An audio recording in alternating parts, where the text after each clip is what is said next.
Romanos 12, 1. Rogo-vos, pois, irmãos, pela compaixão de Deus, que apresenteis os vossos corpos em sacrifício vivo, santo e agradável a Deus, que é o vosso culto racional.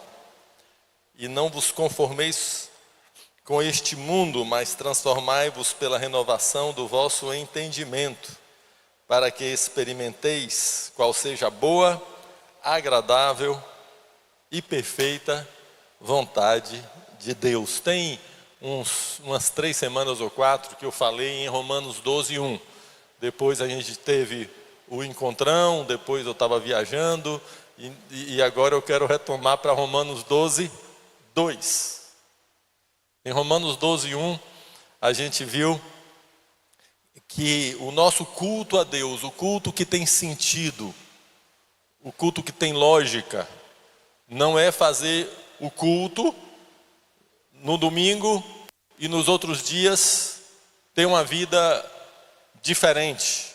Não é fazer um culto nesse local e fora daqui ter uma vida que não corresponde ao que a gente faz aqui.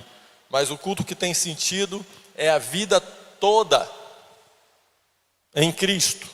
É a vida toda como um corpo oferecido como sacrifício vivo, santo e agradável a Deus. Isso eu falei naquele dia, e é alguma coisa que vocês sabem. Quero ir agora para o versículo 2. E não vos conformeis com este mundo. Coloca uma versão aí mais tradicional, por favor. Para não ficar, não está errado não, mas para não ficar, eu não precisava ficar dando explicação. E não vos conformeis com este mundo, mas transformai-vos pela renovação da vossa mente, para que experimenteis qual seja a boa, agradável e perfeita vontade de Deus. Quando fala não se conformar aqui, não é assim, não estou conformado, não é isso não. Não me conformo com isso, não. É como estava na primeira versão aí que estava colocada, não tomar a forma.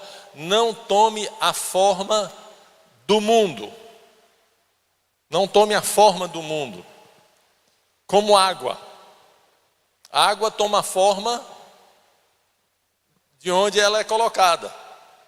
Se a gente colocar água em um tacho assim,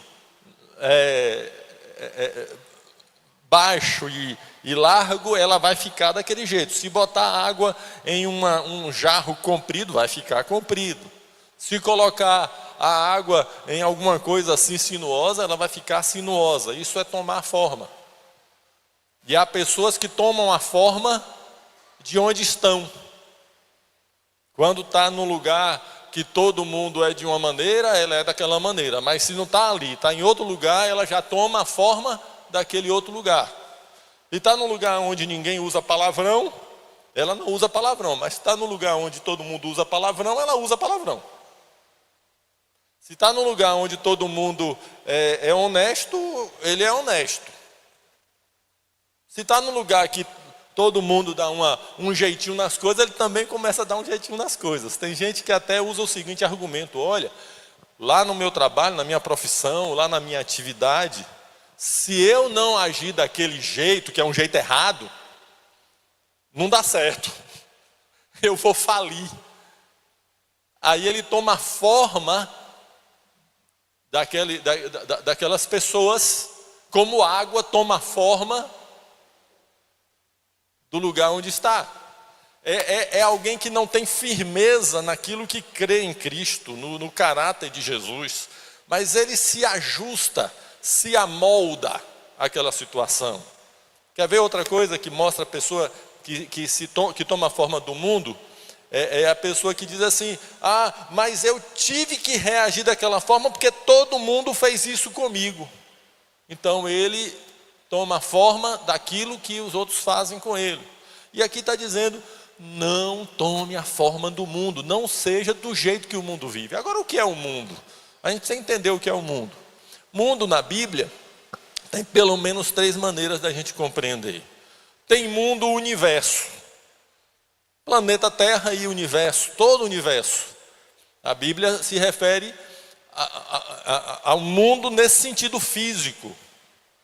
E todo planeta e todo o universo pertencem a Deus. A terra, do Senhor é a terra e a sua. Pouca gente sabe decorar o salmo, vamos lá?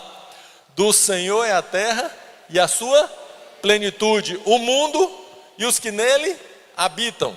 Está lá no salmo. Vamos recitar, vamos embora? Do Senhor é a terra e a sua plenitude, o mundo e os que nele habitam. Então, o mundo, planeta, árvores,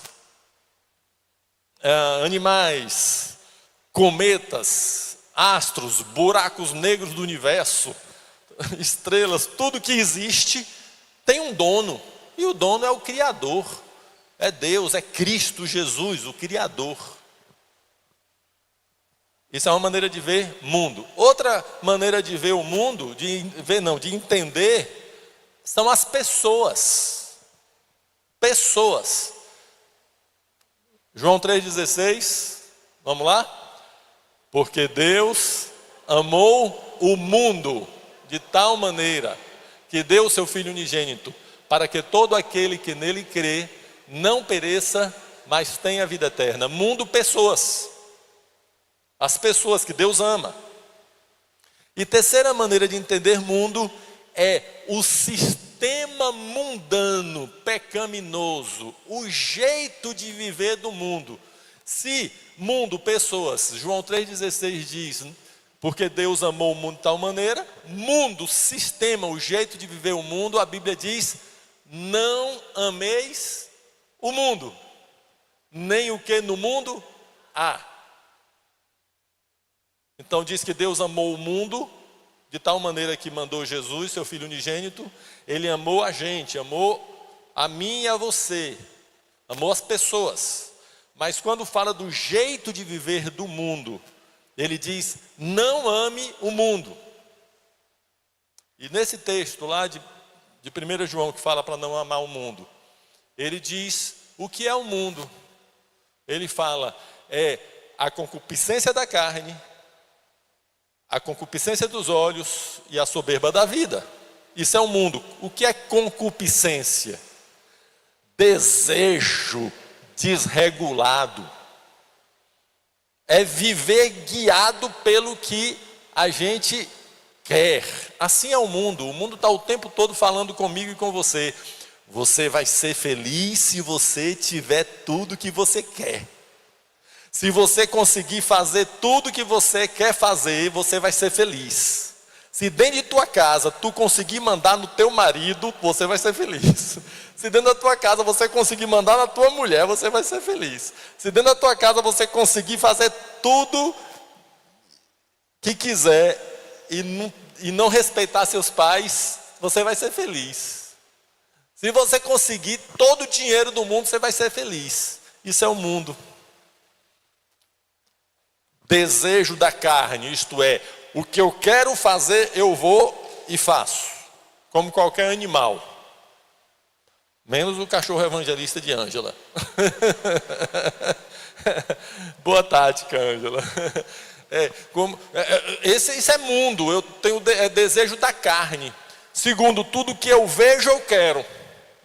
Concupiscência dos olhos, desejo dos olhos, eu vejo. E se tem uma situação pior ainda, é a nossa que vivemos hoje. Quando a Bíblia foi escrita, a gente não tinha propaganda. E hoje a gente tem propaganda, que fica o tempo todo querendo fazer a gente desejar coisa que a gente não precisa. Tá, mas só de passagem eu estou citando isso aqui. O que a gente vê, a gente quer, isso é mundo.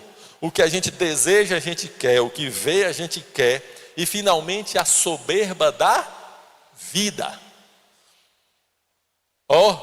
Eu sou maior, eu sei mais do que os outros, eu sou mais forte do que os outros, eu sou mais bonito do que os outros, eu sou mais sabido do que os outros. Eu sou melhor do que os outros, quem manda sou eu quero ter fama. Eu quero ser reconhecido. Se eu não vou ter fama na internet com milhões de seguidores, eu vou ter fama na minha rua. Todo mundo na minha rua vai saber quem eu sou. Na minha família, todo mundo vai dizer que eu sou o melhor. Na igreja, eu tenho que ser reverenciado. Como é o nome disso? Soberba da vida. Isso é mundo. Tem gente que pensa que mundo é somente no aspecto sexual. A indecência do mundo, e indecência é mundo mesmo. Mas tem gente que fica só com isso. Aí passa ali a mulher com a roupa indecente. Mundo. Mas às vezes essa pessoa que está criticando aquela roupa indecente é toda soberba. Eu mesmo não uso aquela roupa. Epa, soberba da vida. Eu sou melhor do que aquela pessoa. Isso é mundo também. Estou conseguindo explicar? Aí eu vejo ali alguém que como a gente tem visto tanto, são homossexuais e estão ali dois rapazes juntos, duas moças juntas e não, mas eu sou avarento. Tem uma pessoa com necessidade do meu lado e eu não ajudo a pessoa. Isso também é mundo. Percebam que eu não estou dizendo que a indecência sexual não é mundo, mas eu estou dizendo que não é só isso. Aí eu também não perdoo uma pessoa. Eu sou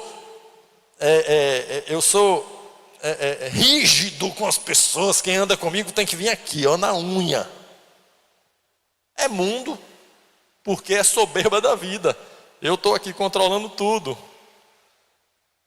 Mundo, concupiscência da carne ou desejo da carne, concupiscência dos olhos ou desejo dos olhos e soberba da vida. Quando, por exemplo, eu só penso em mim, a pessoa que está do meu lado está precisando de mim e eu só penso no meu bem-estar.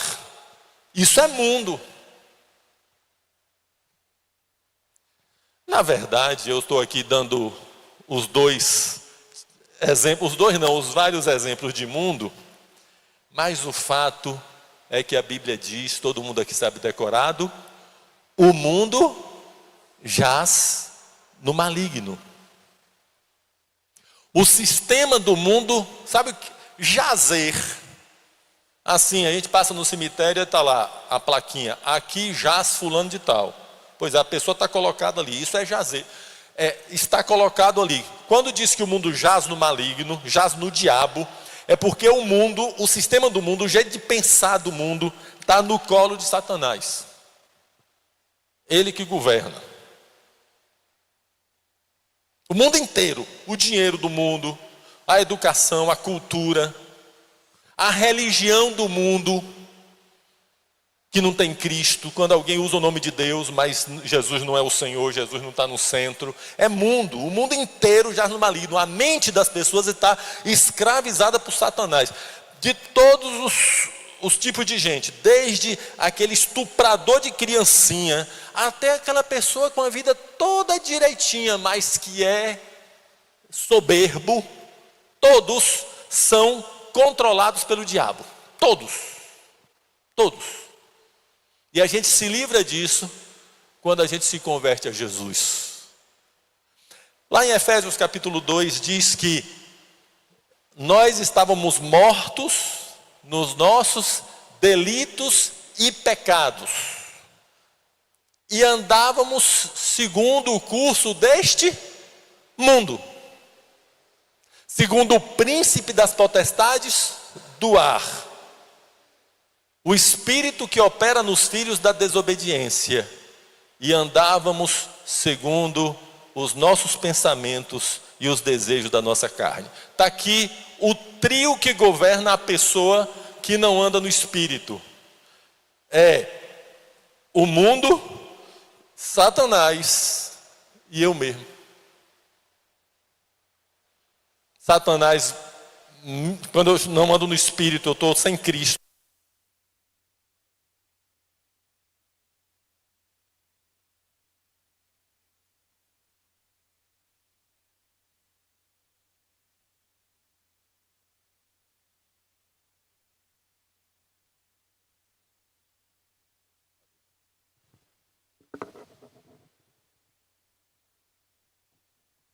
Tem esperança? Tem esperança, tem esperança. Valeu, vocês fazem milagre, viu? Quando eu ando segundo o mundo, segundo Satanás e a vontade, eu estou no império das trevas. O mundo é isso. Quer ver outra coisa sobre o mundo? Tá dando para mesmo abafado, tá dando para entender aí? Tudo bem, Roque?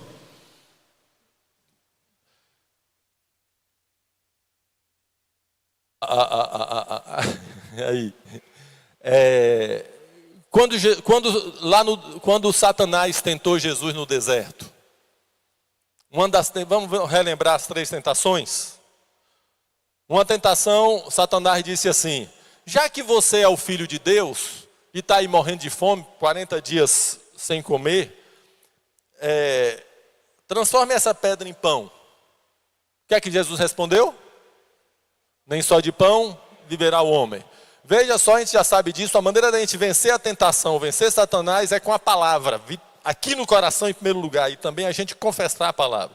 Nem só de pão viverá o homem. Depois, Satanás também leva Jesus lá no cume do templo, lá no bem alto, e diz: se jogue daqui, porque está escrito ao teu respeito, que aos anjos dará a ordem ao teu respeito. Você vai se jogar, os anjos vão te segurar.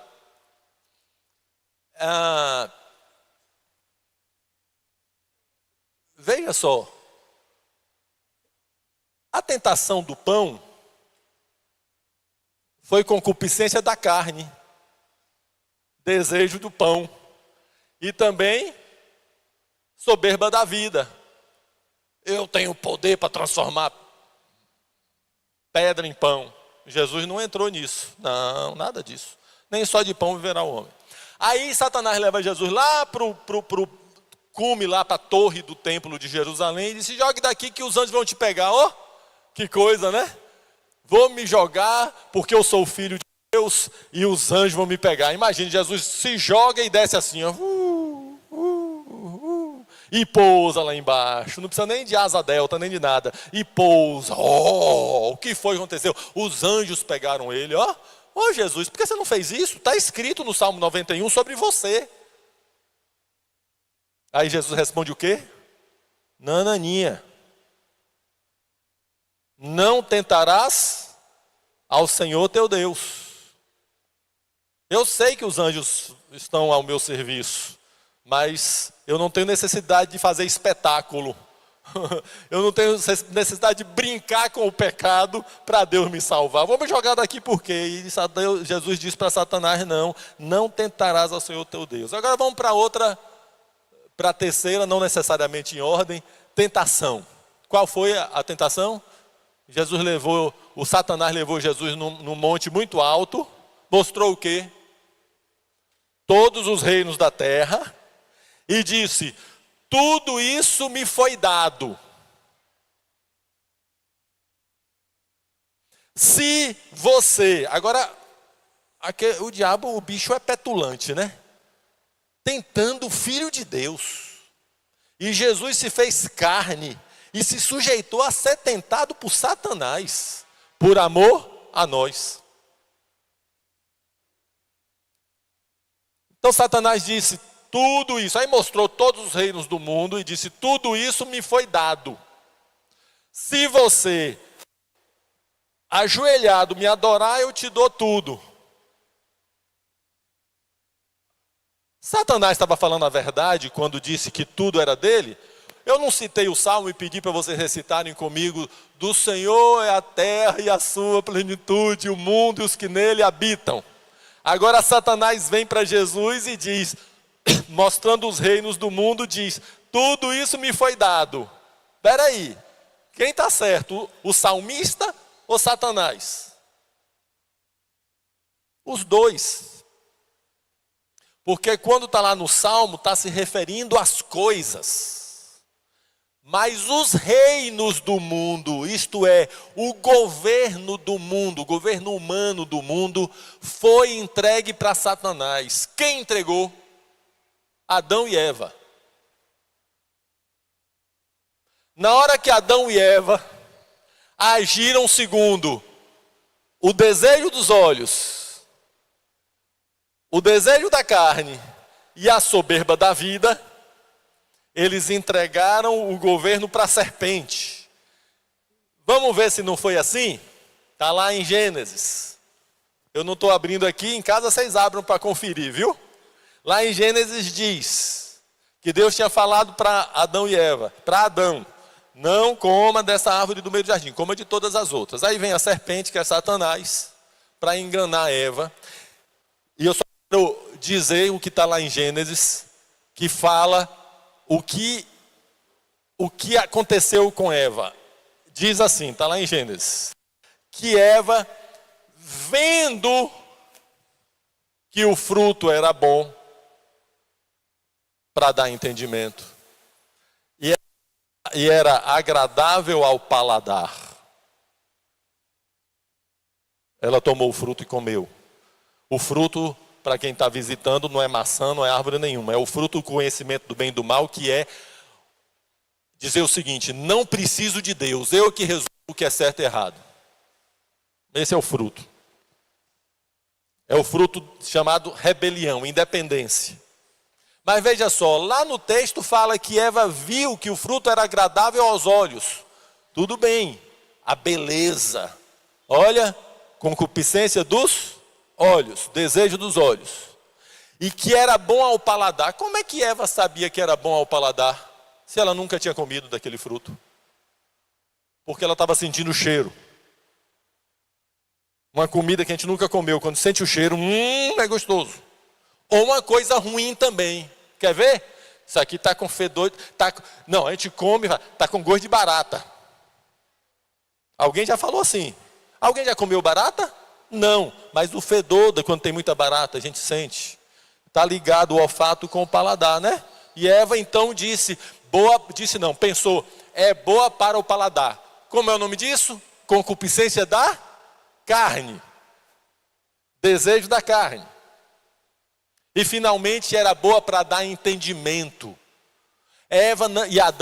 Adão e Eva não precisavam de ter mais entendimento, eles tinham Deus com eles. Mas Satanás enganou eles e disse: não, vocês vão saber tudo. Como é o nome disso? Soberba da vida. Desejo dos olhos, desejo da carne, soberba da vida. Tudo isso se resume em mundo. Quando nós somos guiados, você é guiado pelo que você vê. E vive cheio de inveja. E vive cheio de ciúme. E tudo que você vê você tem que ter. É mundo. Quando você vive cheio de querendo somente atender os desejos carnais, porque tem vontade, tem que fazer, senão você fica zangado com a vida. Quando era menino, ficava emburrado, né? Eu quero. Agora não, agora fica zangado com Deus, porque Deus não deu. Fica zangado com seus pais, fica zangado com a esposa, fica zangado com o marido, fica zangado com a igreja, fica zangado com o chefe no trabalho, fica zangado com todo mundo. Por quê? Porque você queria e não conseguiu. Desejo da carne. Seja desejo carnal, sexual, seja desejo de fazer coisas que me agradam. Não tem limite. E terceiro, quando eu ou você, nós somos guiados pelo desejo de ser o melhor, de fazer do jeito da gente, de a vontade da gente é que tem que ser feita, soberba da vida. Tudo isso é mundo. E aí está aqui escrito: não tome a forma do mundo.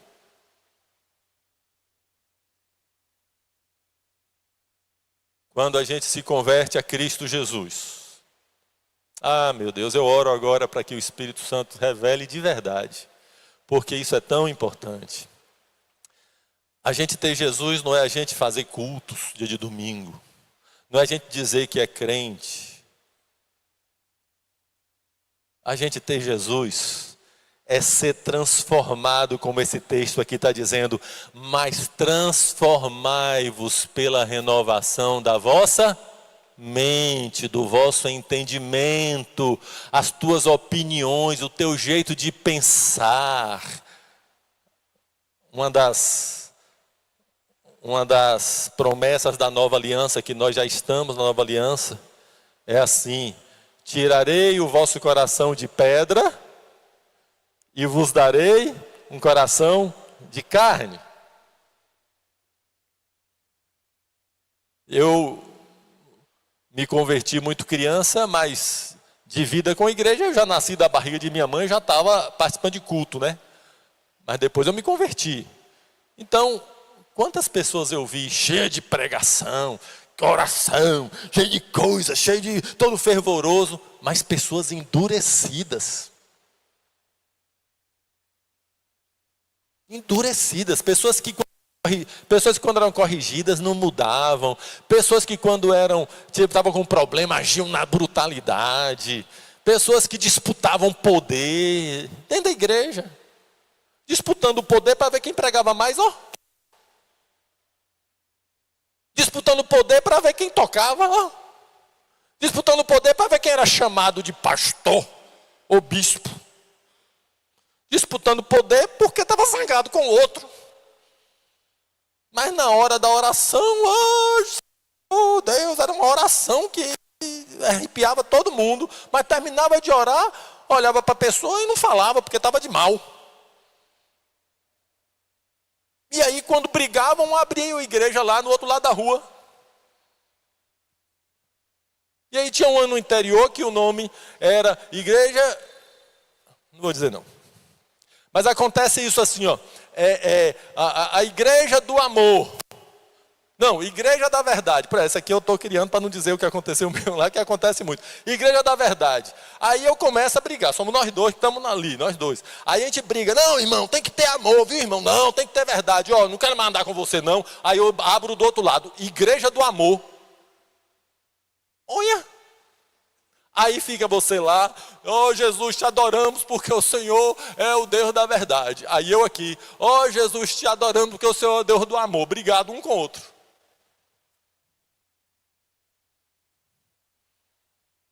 Isso é uma maluquice? Eu consigo passar isso para vocês? Eu consigo passar aqui. Vamos fazer os nossos cultos cheios de alegria, cheio de vida, cheio de ardor, porque também a gente não é frio, né? Oh Jesus, te louvamos, Jesus, aí também não, né? Então vamos fazer os nossos cultos cheios de ardor, cheio de fervor, claro, cheio do poder do Espírito, e ter uma vida todo dia, em santidade, em verdade e amor. Aí tu me ensina a andar na verdade, eu te ensino a andar do amor, a gente se abraça, aí é verdade e amor, que é Jesus.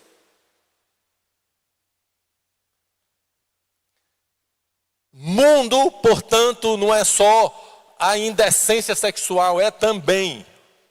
Mundo é toda postura minha que tem a ver com o desejo da minha carne, com o desejo dos meus olhos e com soberba.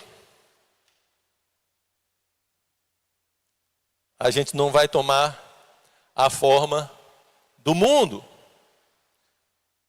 Vamos ler de novo o versículo 2, porque eu terminei me prolongando no que significa mundo. E não vos conformeis com este mundo ou a este mundo, mas transformai-vos pela renovação da vossa mente ou do vosso entendimento. Irmãos, não é só eu dizer assim, não vou tomar a forma do mundo, eu vou tomar a forma de Cristo. Aliás, no Evangelho, o Evangelho não é negativo, o Evangelho é positivo. O Evangelho é assim, não pode, não pode, não pode. Não, o Evangelho é, eu deixo de fazer uma coisa e substituo por outra.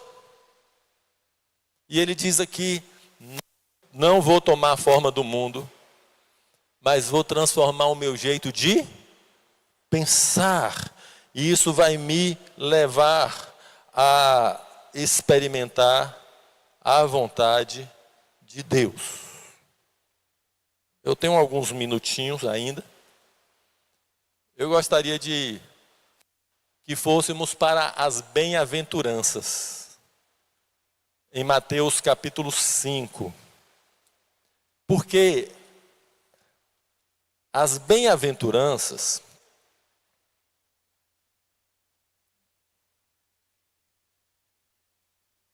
nos apresentam um jeito de pensar completamente diferente do mundo.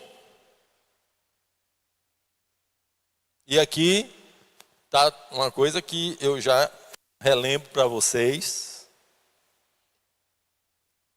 que é o seguinte: tudo aquilo que a gente vê na Bíblia, a gente não deve repetir como papagaio, mas a gente deve buscar entender o que é que significa. Então, transformai-vos pela renovação da vossa mente. Amém? Amém! Mas a pessoa não sabe o que é transformar pela renovação, o que é renovar a mente. Então, se lá em Romanos 12 fala para renovar a mente, mudar o jeito de pensar, a gente vai ver como é isso. Um dos aspectos, claro. Aqui em Mateus 5, no chamado Sermão do Monte, nós temos as bem-aventuranças a partir do versículo 3. Antes de ler, aliás, vamos ler o primeiro. Bem-aventurados os pobres de espírito, porque deles é o reino dos céus. Vamos começar por isso aí. Em primeiro lugar, o que é que significa bem-aventurado? Feliz. Comumente a gente entende assim. Mas como a palavra feliz também pode para alguém ficar meio confuso na cabeça, porque achar que ser feliz é sempre estar sorrindo, ser feliz é sempre estar bem, com dinheiro e com tudo. Então vamos mudar a palavra feliz para a palavra abençoado. Quem é abençoado segundo Deus? Quem é abençoado segundo Deus? Quem é uma bênção segundo Deus e não segundo o mundo?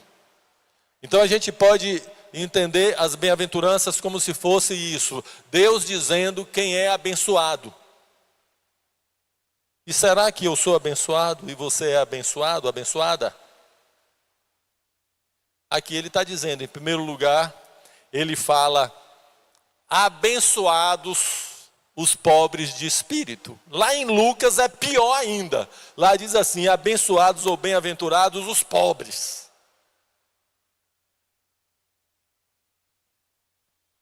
Você já mudou o teu jeito de pensar?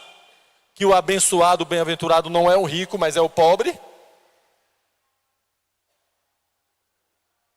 Tem que mudar o jeito de pensar, senão você vai ficar pensando igual o mundo. Mas eu não quero entrar aqui na explicação do ser abençoado o pobre, como está em Lucas, que dá para compreender lá. Mas aqui, bem-aventurados os pobres de espírito. Pobre de espírito, hoje se fala muito assim, quando uma pessoa é mesquinha, né? Quando a pessoa é mesquinha, uma pessoa que não ajuda ninguém, uma pessoa que só pensa nela, alguém diz assim, isso é um pobre de espírito. Não, está errado isso, aqui não tem nada a ver com isso.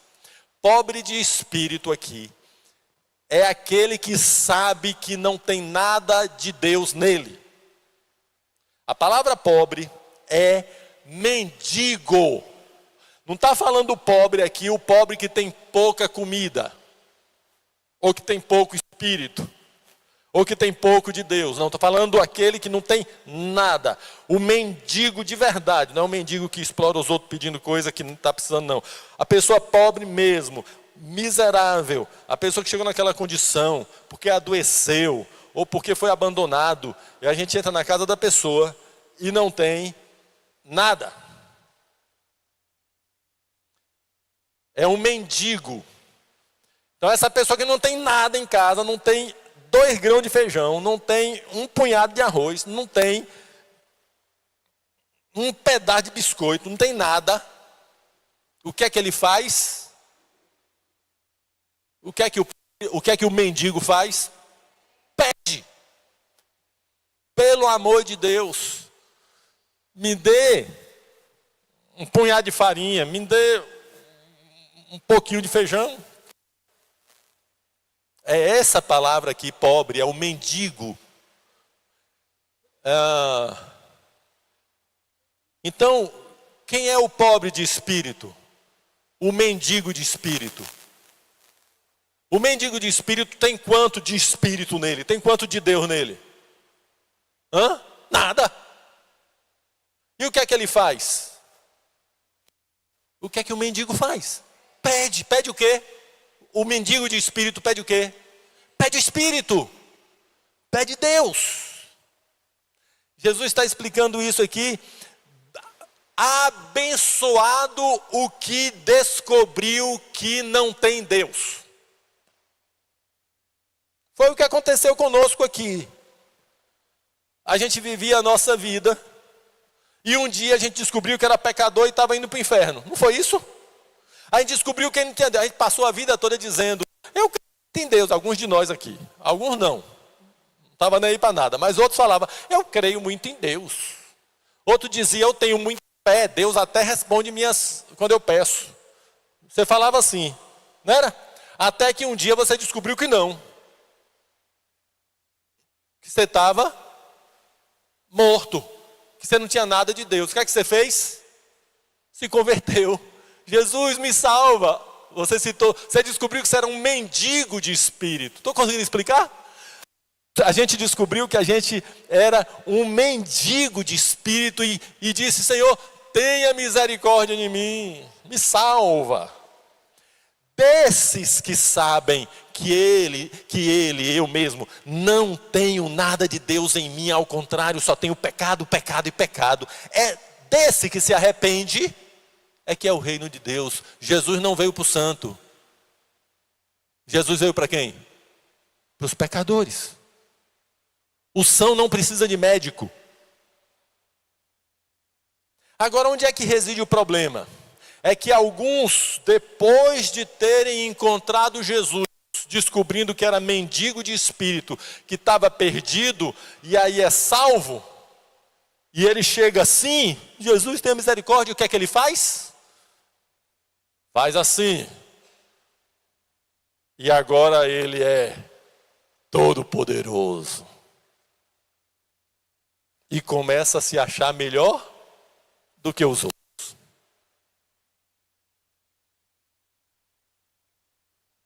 Esse é que é o problema. E a pessoa começa a olhar para os outros de cima para baixo, porque eu sou evangélico. Porque eu sou crente. E aquele miserável ali ainda não se tornou como eu sou. Eu acho que eu nem vou falar com ele. Passa pela pessoa e o nome de Jesus tem poder. Está repreendido. Ficou rico de espírito. Então está perdido. Por que é que a gente está salvo? É porque a gente ficou rico de espírito? Ou porque a gente é um pobre de espírito que Deus nos salvou? E aí começa a briga até entre os próprios crentes. Um olha para o outro e diz, sou melhor do que ele. Vamos dar uma olhada em Lucas 18. Lucas 18, 9 a 14, por favor. Depois, se der tempo, a gente volta aí para... Eu não tenho pretensão de ver todas as bem-aventuranças hoje, não. Lucas 18, versículo 9, por favor.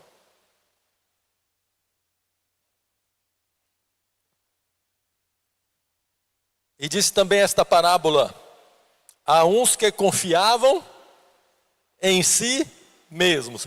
Ô, irmãos, tenham paciência comigo. Eu posso pedir para a gente repetir isso aqui, só para gravar? Posso pedir? Vamos lá? Só essa frase. E disse também esta parábola. Vamos lá? Falam comigo, por favor? A uns que confiavam em si mesmos. Quem é que confia em si mesmo? É quem é rico. Quem tem dinheiro, rico mesmo, fala, amanhã eu vou para a Europa. Estou cansado, preciso descansar uns dias em Paris. Ele tem dinheiro, ele compra a passagem e vai amanhã, ele tem. Não estou falando de soberba aqui não, estou falando a pessoa tem, vai para Paris. Já a pessoa que não tem dinheiro assim, para ir para Paris no outro dia, o outro fala assim, vamos ali para vamos ali para Santo Estevão, eu vou ver se eu tenho dinheiro para pagar o ônibus. Ele não confia nele, é um fato. Ele tem que fazer conta ainda. Esse aqui, Jesus está falando, aqueles que confiam em si mesmo. Olha o que diz aí, ó. Crendo que eram justos. Eu sou justo. Eu sou santo. E desprezavam os outros. Isso é uma característica de quem é rico de espírito, nesse sentido. Despreza os outros. Versículo 2, então, Jesus conta a parábola e diz, versículo 10, 2 homens subiram ao templo para orar. Olha, os 2 crentes. Não era crente naquela época, não tinha nada de crente, mas para a gente entender. Para orar. Um fariseu, o fariseu era um religioso, todo certinho, obedecia todas as regras e tudo. E o outro, publicano. Quem é publicano? Era o cobrador de imposto. Era um homem que era considerado por todo mundo como um pecador, que não merecia respeito, porque ele cobrava imposto do seu povo para o povo inimigo. Então era um traidor. Além disso, publicano, cobrador de imposto, normalmente roubava também. Então normalmente, não todos, mas normalmente eram ladrões e cobrava imposto do seu povo para o povo inimigo. Então era alguém desprezado, ninguém valorizava publicano.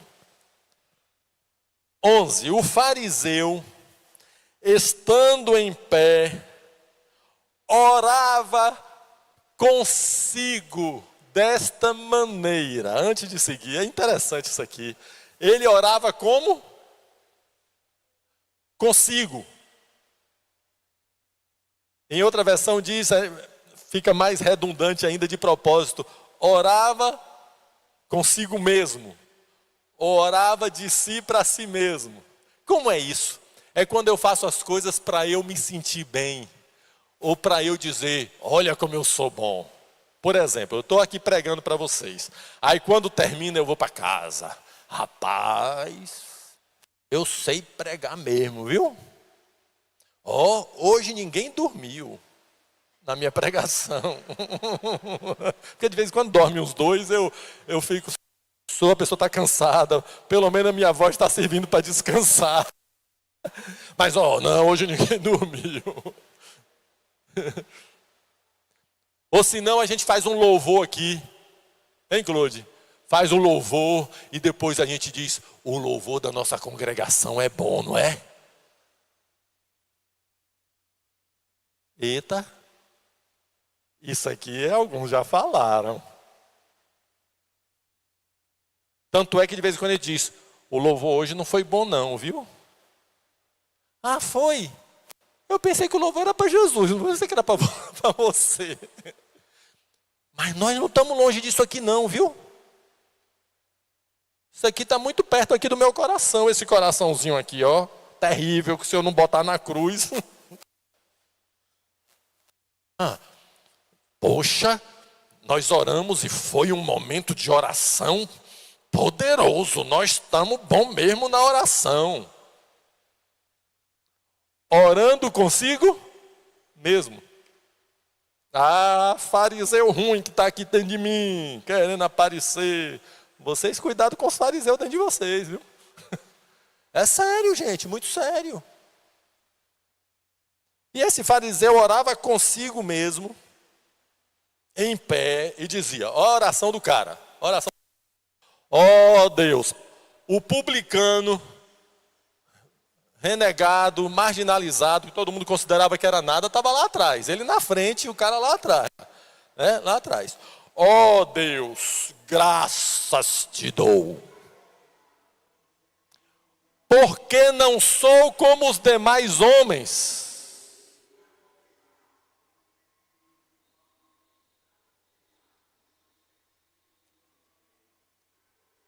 ladrões, roubadores, injustos e adúlteros. E aponta lá para trás e diz: não sou como este publicano, não sou como esse espírita, não sou como esse macumbeiro, Senhor. Obrigado, Jesus, porque eu não sou como esse do candomblé. Obrigado porque eu não sou como esse gay. Obrigado porque eu não sou como esse adúltero que abandonou a mulher. Obrigado que eu não sou como esse político corrupto, ladrão. Ou não sou como esse político radical. Obrigado porque eu não sou, Jesus. Eu não sou. Porque ele é rico de espírito. Ele olha para os outros de cima para baixo. Graças te dou. Ainda fazia assim, ó. Assim, é porque os judeus eles oram assim mesmo, viu, batendo? Graças te dou. Aí ó, o versículo seguinte, 12. Jejuo 2 vezes por semana. E dou o dízimo de tudo quanto possuo. Agora me diga uma coisa. Voltando ao versículo 11. Ele devia ser ladrão? Não. Não era para ser ladrão. Bota o versículo 11 aí, não sei se... Por favor, de novo. Ele devia ser injusto? Não. Ele devia ser adúltero? Também não. Não era para ser adúltero. Ele devia deixar de jejuar? Também não. Ele devia deixar de entregar o dízimo? Também não. Onde é que estava o problema? Da soberba. Ele era tudo isso sem precisar de Deus. Ele era. E vamos lembrar que ele não estava orando para Deus, ainda que ele disse, ó Deus. A Bíblia diz que ele orava consigo mesmo. Ele orava para ele ouvir a oração dele. E depois ele ficar contente, firme a oração. Agora tudo que eu fizer vai dar certo. Mentalidade de evangélico é essa. Ele quer fazer as coisas para a vida dele dar certo. Ele ganhar dinheiro, ele ser promovido no trabalho e ele ter saúde.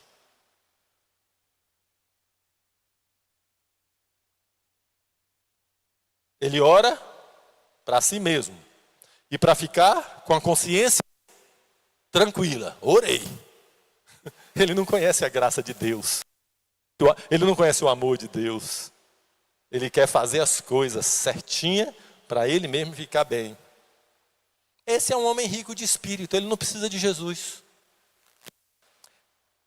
Versículo 13.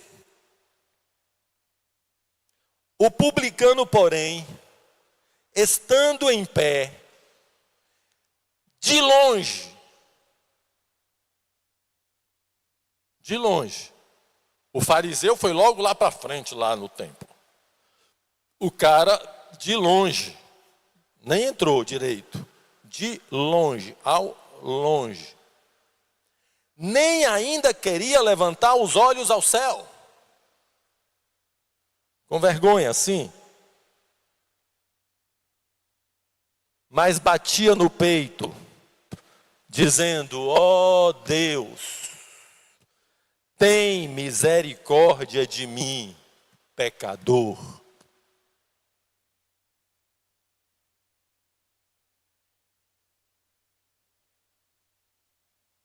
Aí Jesus explica no versículo 14, digo-vos que este, o publicano, o pecador, o rejeitado, que se arrependeu, clamando por misericórdia, porque era pobre de espírito, desceu perdoado, justificado para a sua casa, e não aquele, o fariseu. Porque qualquer que a si mesmo se exalta, será humilhado. E qualquer que a si mesmo se humilha, será exaltado. Bem, preciso lembrar para vocês que o texto bíblico não diz os humilhados serão exaltados, em nenhum lugar. Porque humilhado todo mundo é em algum momento da vida. É aquele que se humilha. Isso aqui, irmãos, não é tudo ao contrário do mundo? Não é? Bem-aventurados os mendigos de espírito, aquele que descobriu que é pecador, e diante dos homens e diante de Deus diz: me ajude, socorro, me salve, ora por mim. Não é permanecer no pecado, está entendendo, né? Não estou aqui dizendo que então o cara vai continuar sendo ladrão, não, o publicano. Não. Está falando de arrependimento, porque o fariseu não precisa de arrependimento. Porque o fariseu, ele se acha justo. Isso é um grande engano.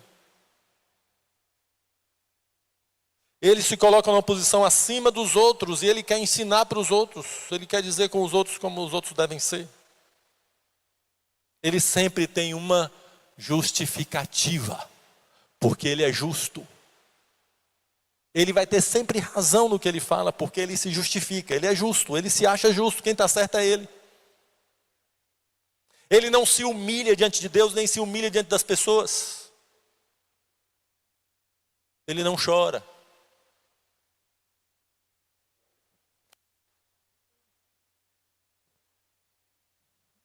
Eu não vou continuar nas bem-aventuranças, talvez nos próximos domingos aí que eu estiver com vocês. Mas vocês conhecem as bem-aventuranças decorado. Quem não sabe decorar tem que decorar, viu? E quando decorar não se acha melhor do que quem não decorou, não. Eu posso estar, você pode estar cheio da graça de Deus, cheio do poder de Deus, cheio dos dons de Deus, cheio das manifestações do Espírito Santo, cheio da bênção de Deus na sua vida. Você pode estar cheio, eu também.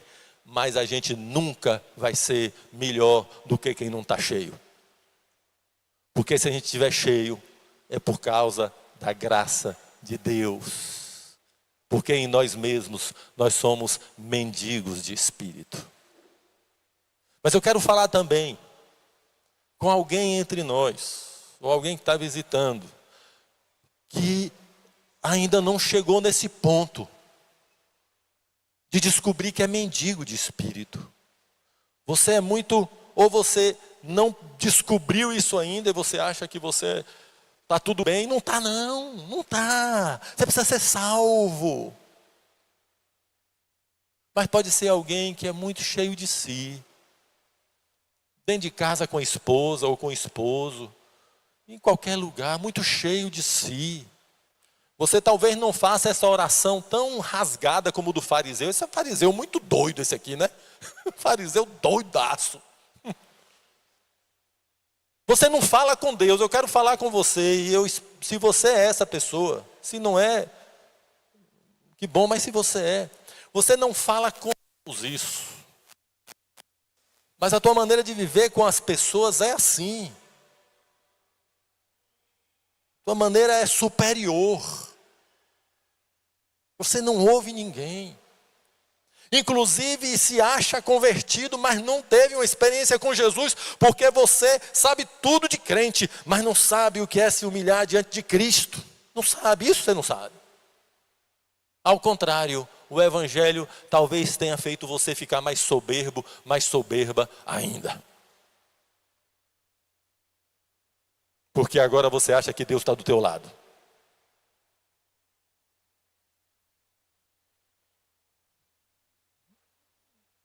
Essa foi pesada, não foi? Mas sabe de uma coisa? A salvação é para aqueles que se quebrantam diante de Deus.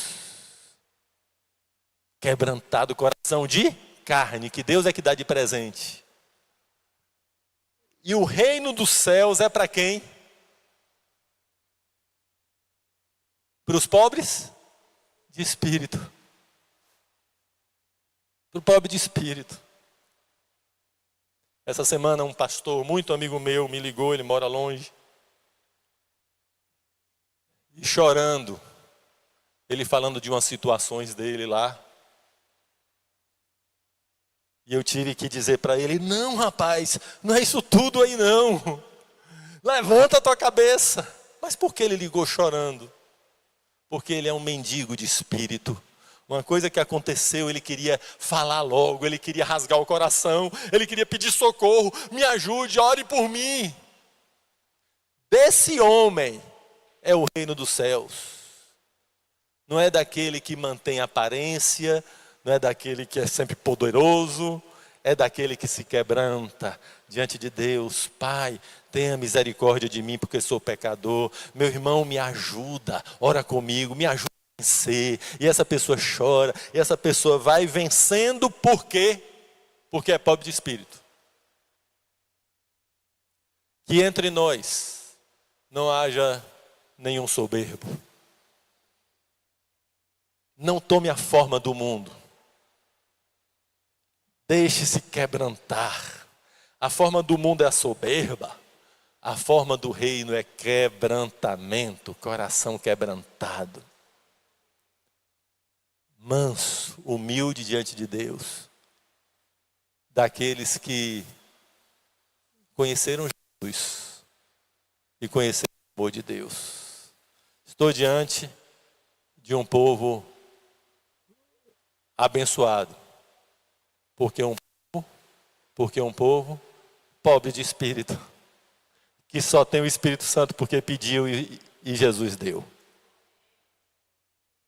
Eu espero ter explicado um pouco para vocês o que é transformar a mente, é mudar o jeito de pensar, para deixar de pensar do jeito do mundo, do jeito que todo mundo pensa, e pensar como Jesus pensa. Por exemplo, a segunda bem-aventurança: felizes os que choram. Não é o contrário? Mas aí eu não tenho tempo de explicar que choro é esse. O bom é apenas a gente mudar a mente, de pensar, deixa a tua mente ser mudada pela palavra. Não endurece teu coração. Que coisa bonita é uma mulher que se deixa transformar. Que coisa bonita é um homem que se deixa transformar. Bonito segundo a beleza de Cristo Jesus. Amém, Jesus. Se tem alguém visitando a gente, e hoje você descobriu que precisa de Jesus, fala com a pessoa que te trouxe, que você quer Jesus. Se quiser, vem aqui depois, no final, falar com um dos pastores para a gente orar por você. Hoje é o dia do teu encontro com Cristo.